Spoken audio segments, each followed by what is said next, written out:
আসসালামু আলাইকুম, স্বাগত জানাচ্ছি আরটিভির রাতের সংবাদে। আপনাদের সঙ্গে আছি আমি ফারিয়া শারমিন।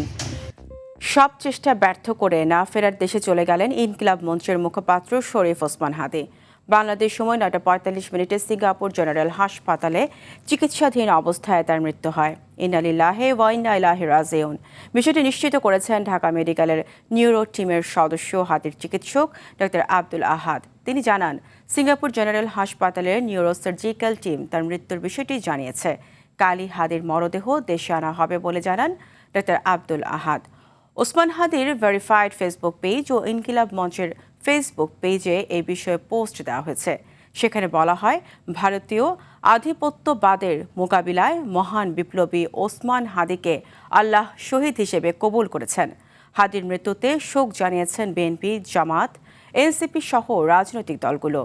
গেল 12 ডিসেম্বর জুমার নামাজের পর ঢাকার বিজয়নগরের বক্স কালভার্ট এলাকায় দুই মোটরসাইকেল আরোহী তাকে গুলি করে পালিয়ে যায়।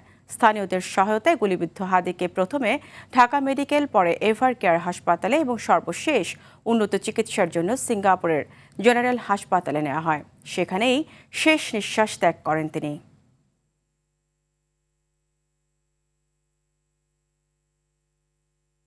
ইনকিলাব মঞ্চের মুখপাত্র শরীফ ওসমান হাদিকে হত্যা চেষ্টা মামলায় আসামি ফয়সাল করিম মাসুদকে ভারতে পালাতে সহযোগিতার অভিযোগে গ্রেপ্তার আদিবাসী শিবিউন দিউ ও সঞ্জয় চিসিমের 3 দিনের রিমান্ড মঞ্জুর করেছেন আদালত।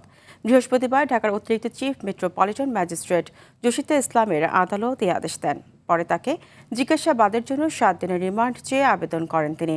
শুনানি শেষে রিমান্ডে নেওয়ার ওই আদেশ দেন আদালত। তবে শুনানিতে আসামির পক্ষে কোনো আইনজীবী ছিলেন না। এর আগেই বুধবার ময়মনসিংহের হালুরঘাট ও দুবাউর থেকে গ্রেপ্তার করা হয় তাদের। গত 14 ডিসেম্বর ইনকিলাব মঞ্চের সদস্য সচিব আবদুল্লাহ আল জাবের বাদী হয়ে মামলাটি দায়ের করেন। এই মামলায় প্রধান সন্দেহভাজন ফয়সালের বাবা মা গতকাল বুধবার দায় স্বীকার করে 164 ধারায় স্বীকারোক্তিমূলক জবানবন্দি দেয়। আসামি ফয়সাল করিম মাসুদকে তারা পালানোর জন্য তারা সহযোগিতা করেছে এবং এখানে যে একজন সিবিয়ন দিউ, সে কিন্তু সাবেক আওয়ামী লীগ এমপি জুয়েল আরেন তার ভাগ্নে। তো তারা দুজনেই বলেছে যে তাদের সঙ্গে ফিলিপসের সঙ্গে কথা হয়েছে এবং তারা ফিলিপস তাদেরকে একজন বলেছে যে ফিলিপস তাকে এক জায়গায় দাঁড়িয়ে থাকার জন্য বলেছে। এইভাবে তারা ঘটনার সঙ্গে সম্পৃক্ত আছে। ইনকিলাব মঞ্চের মুখপাত্র ওসমান হাদিকে গুলি করে হত্যা চেষ্টার শেষ পরিকল্পনা হয় সাভারের মধুমতি মডেল টাউনের গ্রিন জোন রিসোর্টে। আইন শৃঙ্খলা বাহিনীর তদন্তে তা উঠে আসে। সেখানে নারী নিয়ে সময়ও কাটায় সন্দেহভাজন শুটার ফয়সাল করিম মাসুদ ওরফে দাউদ খান ও তার সহযোগী আলমগীর। সাভারের গ্রিন জোন রিসোর্টের সিসি ক্যামেরার ফুটেজ অনুযায়ী দুই নারী সহ অভিযুক্তদের সেখানে অবস্থানের বিষয়টি নিশ্চিত করেছে ওই দিন দায়িত্বে থাকা কর্মী হাবিবুর রহমান সিয়াম।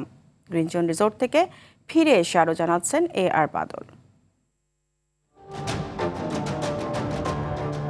সাভারের গ্রিন জোন রিসোর্ট সিসি ক্যামেরার সময় অনুযায়ী 12 ডিসেম্বর শুক্রবার রাত 4:08 দেখা যায় একটি প্রাইভেট কার থেকে দুজন নারী নেমে ভেতরে প্রবেশ করে। এরপর তারা আগে থেকে বুকিং দেয়া 204 নম্বর রুমের দিকে চলে যায়। সিঁড়ি বেয়ে রুমটিতে প্রবেশ করে। তাদের রিসিভ করে রিসোর্টের কর্মী হাবিবুর রহমান সিয়াম। এরপর ভোর 5:23 আরেকটি প্রাইভেট কার এসে রিসোর্টের ভেতরে প্রবেশ করে। এর 2 মিনিট পরে শুটার ফয়সাল করিম মাসুদ ওরফে দাউদ খান ও তার সহযোগী আলমগীর সিঁড়ি বেয়ে সেই 204 নম্বর রুমের দিকে চলে যায়। সকাল 8:53 আলমগীর এবং দুই নারী নিচে নামে। শেষে নামে ফয়সাল করিম মাসুদ। এ সময় স্মৃতি ধরে রাখতে পুলের পাশে দাঁড়িয়ে আলমগীরের হাতে মোবাইল দিয়ে ছবিও তোলে অভিযুক্ত ফয়সাল করিম মাসুদ। ভোর 5:23 থেকে সকাল 8:54 পর্যন্ত ওসমান হাদিকে হত্যার পরিকল্পনা করা হয় বলে অভিযোগ উঠেছে। 12 ডিসেম্বর রাতে দায়িত্বরত হাবিবুর রহমান সিয়াম বলেন, আলমগীর তাদের পুরাতন গ্রাহক। এর আগের ম্যানেজার রিসোর্টের মালিকের ভাই পারভেজ আলমের পরিচিত। প্রায় তিনি এই রিসোর্টে আসত এবং নারী ঘটিত বিষয়ের সাথেও জড়িত ছিল। তবে ফয়সাল মাসুদ করিমকে সে প্রথম দেখেছে। বলছে যে পুরান লোক কি আছে, বলছে সিয়াম আছে। তারপর আমার নাম্বারটা দিয়েছে, আমার বলছে একটা রুম লাগবে, আমি একটা রুম দিচ্ছি 200 এর আগেটা উনি আসতো, ওই যে এর আগের ম্যানেজারের মেয়েটে আনিয়ে দিত, তখন উনি দেখতাম একবার সিঙ্গেল আসতো, অনেক সময় মেয়েটে দিত। তো ওই অনৈতিক কর্মকাণ্ডের বিষয়টি অস্বীকার করে পারভেজ আলম বলেন, আলমগীর নিজেকে ব্যবসায়ী পরিচয় দিত আর আওয়ামী লীগ আমলে প্রায়ই নারী নিয়ে রিসোর্টে যেত বলে জানান তিনি। ও রাত্রের বেলা আসছিল, ড্রিঙ্কস অবস্থা ছিল, তুই তাই করে ল্যাঙ্গুয়েজ খারাপ করে মারধর বলতে কাউকে কিলগুসা না, মানে বিহেভিয়ার খারাপ করছে। আমার এখানে তো বিহেভিয়ার খারাপ করা যাবে না। তবে ফয়সাল করিম মাসুদের সহযোগী আলমগীর নামে ওই ব্যক্তির নম্বরে কল দিয়েও তাকে পাওয়া যায়নি। রিসোর্টের নথিতে তথ্য নেই কেন, এর কোনো সদুত্তর দিতে পারেনি রিসোর্ট মালিক এবং কর্মীরা। আলমগীর নামে ওই ব্যক্তিকে ধরতে পারলে হাদিকে হত্যা চেষ্টার গুরুত্বপূর্ণ তথ্য পাওয়া যাবে বলে মনে করেন সংশ্লিষ্টরা। 12 ডিসেম্বর শুক্রবার হাদিকে হত্যা চেষ্টা করে পালিয়ে যায় ঘাতকরা। আর বাদল, RTV, ঢাকা। দেশে ফিরতে ট্রাভেল পাসের জন্য আবেদন বিএনপির ভারপ্রাপ্ত চেয়ারম্যান তারেক রহমান। সেই সঙ্গে তিনি এবং তার পরিবারের সদস্যদের জন্য বিমান বাংলাদেশ এয়ারলাইন্সের মোট 6টি টিকিট কেটেছেন। 25 ডিসেম্বর দুপুর 11:55 বিমান বাংলাদেশের নিয়মিত বাণিজ্যিক ফ্লাইটে তারেক রহমান দেশের মাটিতে পা রাখবেন বলে জানিয়েছেন দলের স্থায়ী কমিটির সদস্য সালাউদ্দিন আহমদ। আরও জানাচ্ছেন রাকিব হাসান। 25 ডিসেম্বর দেশে ফিরতে ট্রাভেল পাসের জন্য আবেদন করেছেন বিএনপির ভারপ্রাপ্ত চেয়ারম্যান তারেক রহমান। তিনি লন্ডনে বাংলাদেশ হাই কমিশনে আবেদন করেছেন। সেই সঙ্গে তিনি ও তার পরিবারের সদস্যদের জন্য বিমান বাংলাদেশ এয়ারলাইন্সের মোট 6টি টিকিট কেটেছেন।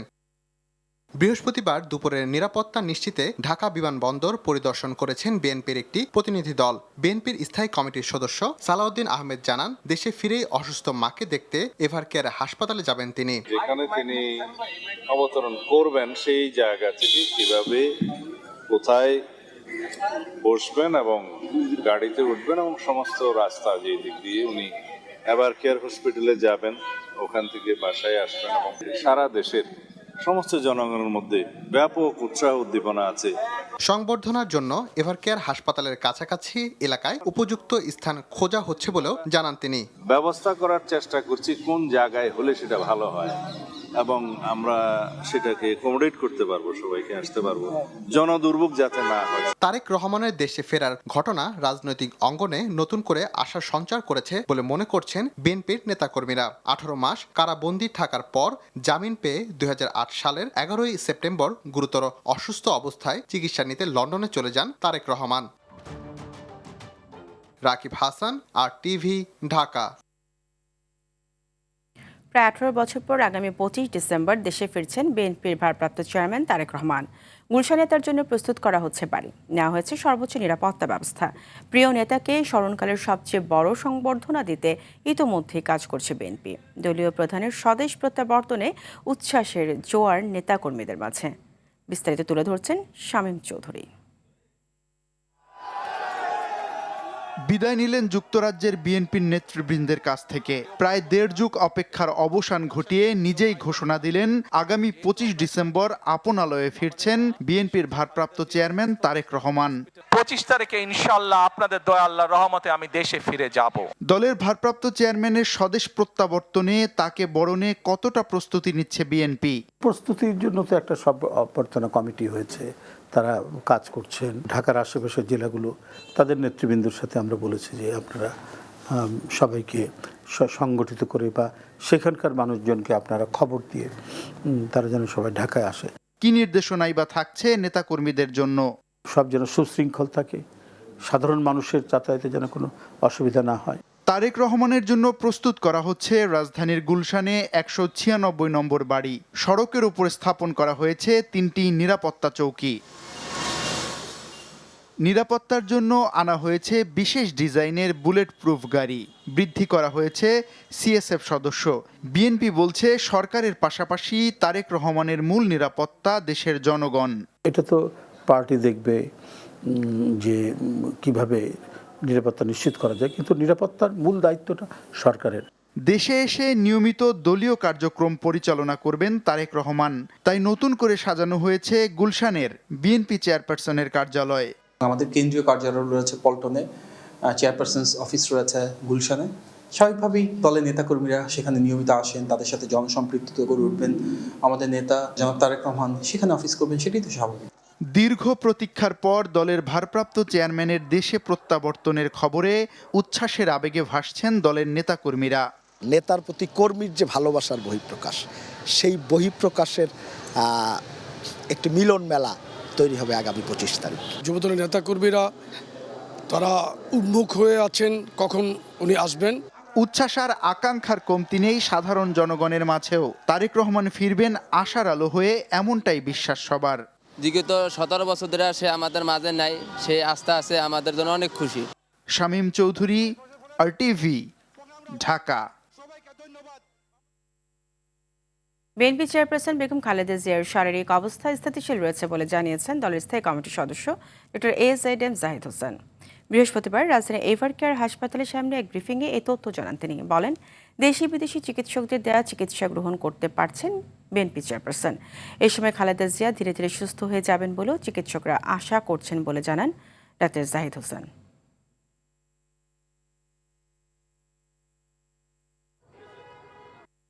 চিকিৎসা উনি ঠিকমতো গ্রহণ করতে পারছেন এবং ওনার শারীরিক অবস্থা গত কয়েকদিন পূর্বেও যে অবস্থায় ছিল আলহামদুলিল্লাহ উনি সেটি মেনটেন করে যাচ্ছেন। চিকিৎসকরা সহ সবাই অত্যন্ত আশাবাদী যে ইনশাআল্লাহ দেশনেত্রী বেগম খালেদা জিয়া ধীরে ধীরে সুস্থ হয়ে যাবেন।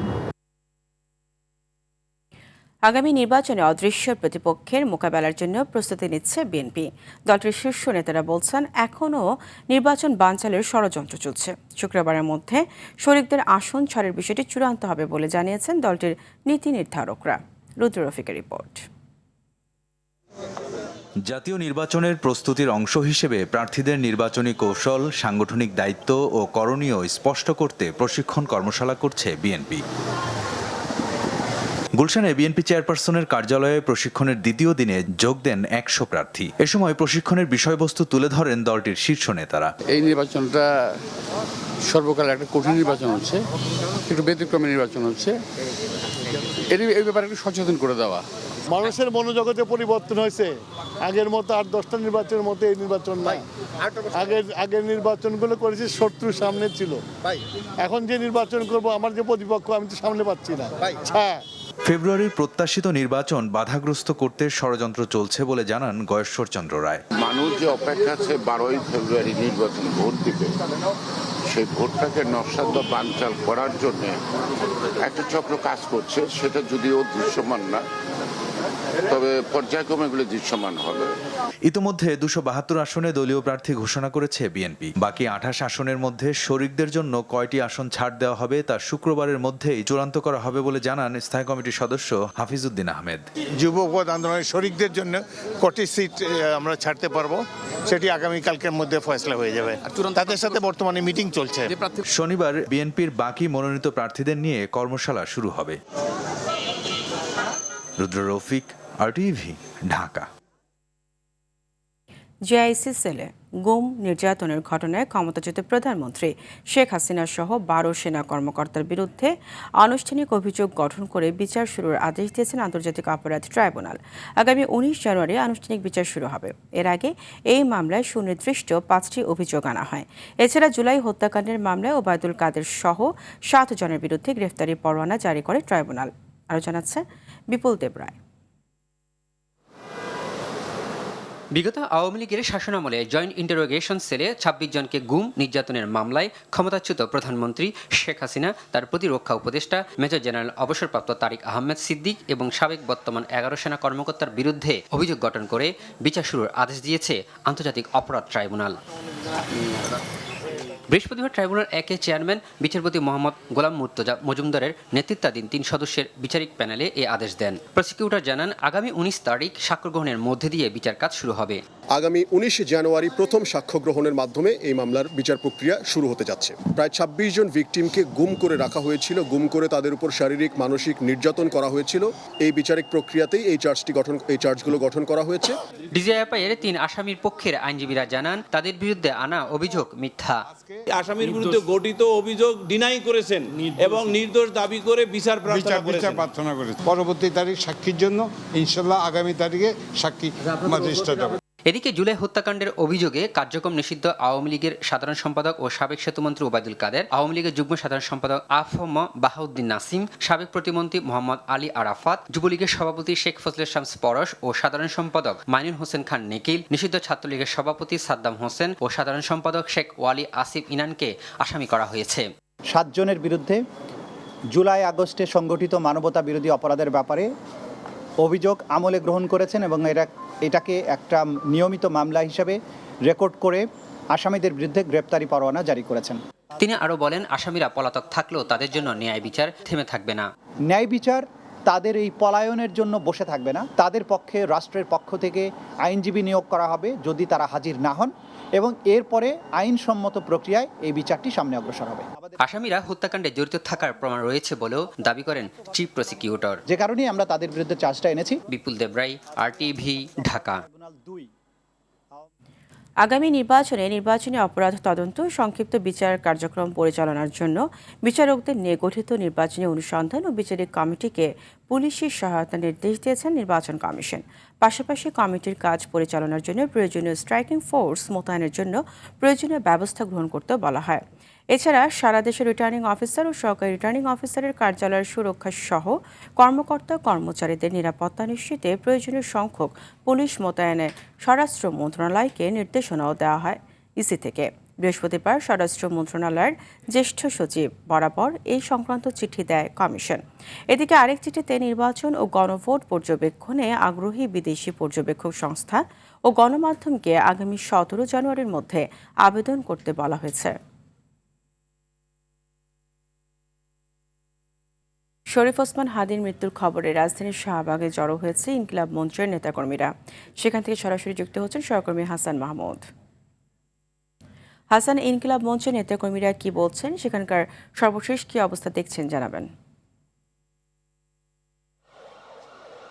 ফারিয়া, আপনি জানেন ইনকিলাব মঞ্চের যে মুখপাত্র শরীফ ওসমান হাদি, তিনি কিন্তু আজ বাংলাদেশ সময় 9:45টার দিকে সিঙ্গাপুরের জেনারেল হাসপাতালে তিনি শেষ নিঃশ্বাস ত্যাগ করেন।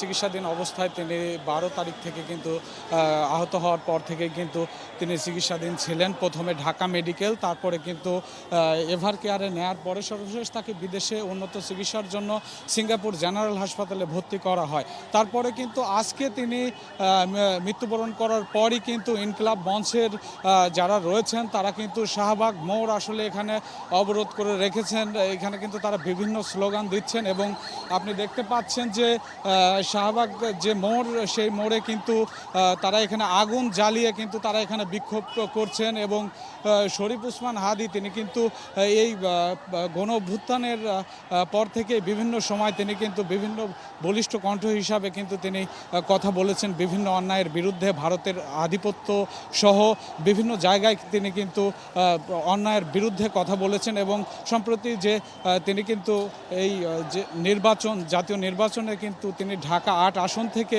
নির্বাচনের যে প্রার্থী হওয়ার ঘোষণা দিয়েছিলেন, তারপর থেকে তিনি গণসংযোগ করেছেন। বিভিন্ন জায়গায় তিনি তার যে আসন রয়েছে সেই আসনে জনসংযোগ করেছেন। তারপরে কিন্তু তিনি যে গুলিবিদ্ধ হন, তারপরে তার চিকিৎসা চলছিল, তারপরে কিন্তু তার যে অবস্থা, সেই অবস্থার উন্নতি হয়নি। সর্বশেষ তিনি আজকে যে শেষ নিঃশ্বাস ত্যাগ করেছেন, তারপরেই কিন্তু এই ইনকিলাব মঞ্চের যারা রয়েছেন তারা কিন্তু এই শাহবাগ চত্বরে এসে তারা কিন্তু বিক্ষোভ করছেন এবং তারা কিন্তু এই বিক্ষোভ চালিয়ে যাবেন। এবং এই যে হাদির যে হত্যাকারী, তারা সেই মূল হত্যাকারী কিন্তু এখন পর্যন্ত গ্রেপ্তার হয়নি।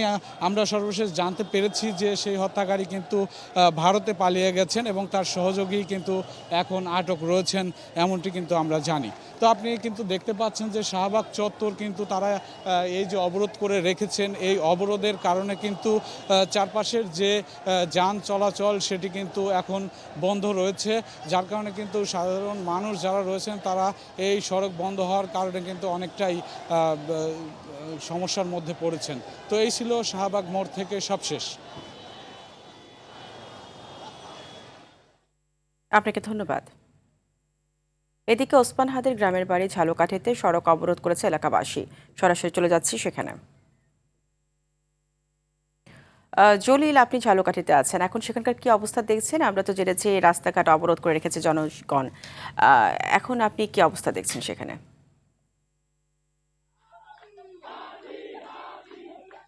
ফারিয়া, ধন্যবাদ আপনাকে। যেটি দেখতে পাচ্ছেন আমার পিছনে হাদির যে গ্রামের বাড়ি ঝালকাঠি, এই ঝালকাঠির কিন্তু যে মেইন রোড রয়েছে এটি আঞ্চলিক মহাসড়ক এবং কলেজ মোড় ঝালকাঠি। এখানে কিন্তু যে ছাত্র জনতা, বৈষম্য বিরোধী এবং যে বিভিন্ন সংগঠন রয়েছে যে এনসিপি সহ, তারা কিন্তু যে এখানে সড়ক অবরোধ করেছে।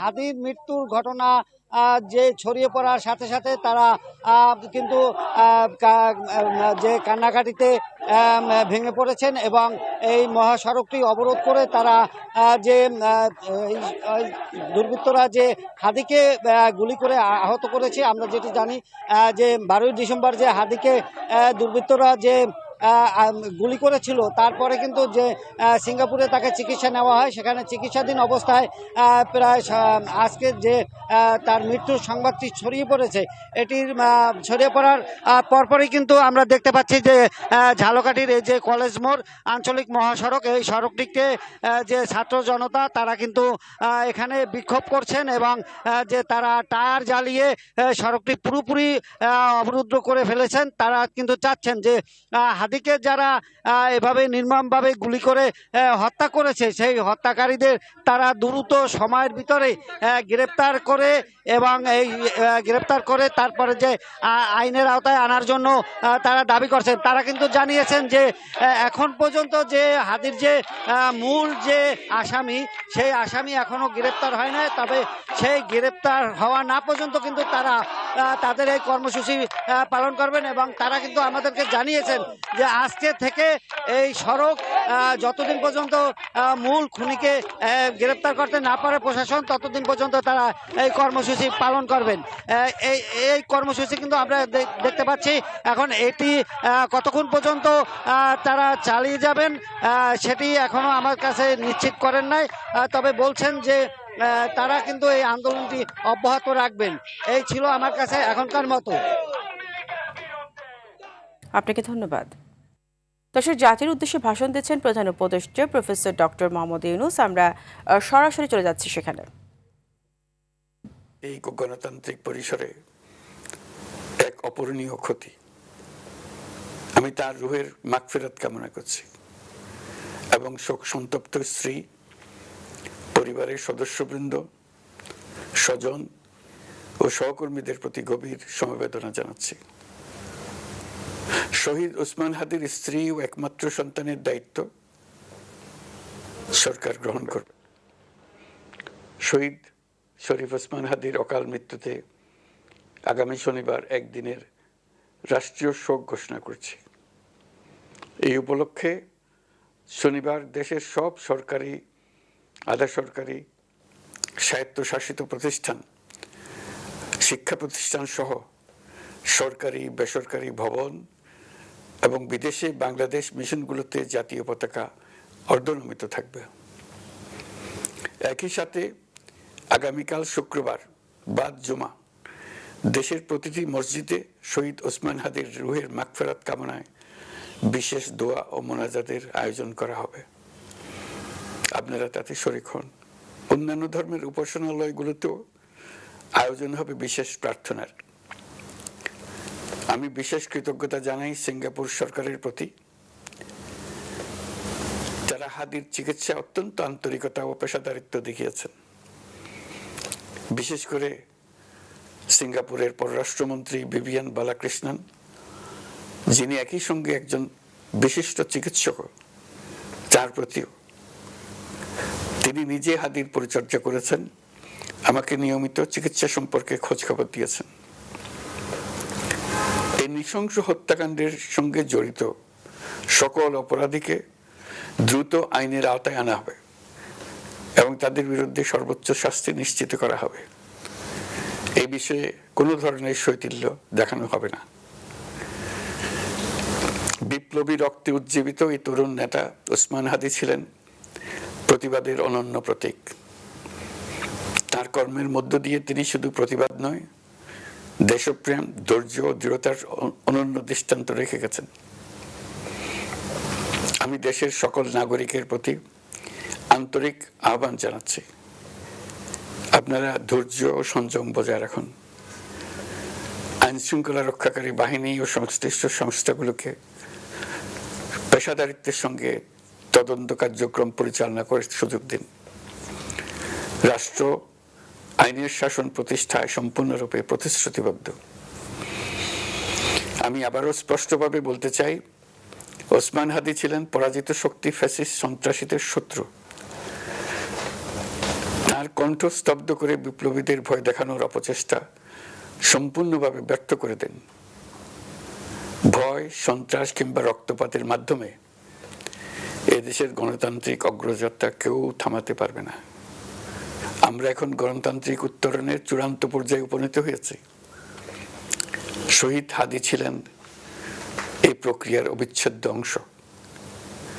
তার একান্ত ইচ্ছা ছিল আসন্ন নির্বাচনে প্রতিদ্বন্দ্বিতা করে নতুন বাংলাদেশ বিনির্মাণের পরবর্তী ধাপে সক্রিয় ভূমিকা রাখা। অত্যন্ত দুঃখের বিষয়, তার এই মহতী ইচ্ছা অপূর্ণ রয়ে গেল। তার স্বপ্ন বাস্তবায়নের দায় আজ সমগ্র জাতির কাঁধে ন্যস্ত। আগামী দিনগুলোতে আমাদের সবাইকে ধৈর্য, সংযম, সাহস ও দূরদর্শিতার সঙ্গে এগিয়ে যেতে হবে, যাতে নির্বাচন ও গণতন্ত্রের শত্রু ফ্যাসিস্ট সন্ত্রাসী অপশক্তিকে চূড়ান্তভাবে পরাজিত করা যায়। এই শোকের মুহূর্তে আসুন আমরা শহীদ শরীফ ওসমান হাদির আদর্শ ও ত্যাগকে শক্তিতে পরিণত করি, ধৈর্য ধারণ করি, অপপ্রচার ও গুজবে কান না দিই এবং যে কোনো হঠকারী সিদ্ধান্ত থেকে বিরত থাকে। যারা দেশকে অস্থিতিশীল করতে চান